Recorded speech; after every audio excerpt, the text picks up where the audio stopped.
আপনারা সকলেই ভালো আছেন আর আপনারা দেখছেন আলোকিত ইসলামিক টিভি। ইন্টার ফার্স্ট ইয়ারের ছাত্রী ঈশিতা মেধাবী যথেষ্ট, তবে আধুনিক তার চলাফেরা। তাদের ক্লাসে হুজুর টাইপের এক ছাত্র ভর্তি হয়েছে, নাম আব্দুল্লাহ। সে ক্লাসে এসে সাধারণত কোনো মেয়ের দিকে তাকায় না।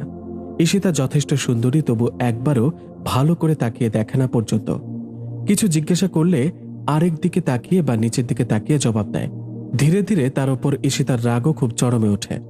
একদিন ক্লাসে সবার সামনে বলে ফেলল ঈশিতা, এই হুজুর, তুমি আমার দিকে তাকাও না কেন? আমি কি কম সুন্দরী? আব্দুল্লাহ বলল, আপনি যত সুন্দরী হন না কেন তাতে আমার কিছু যায় আসে না, কেননা পরনারীর দিকে তাকানো জায়েজ নয়।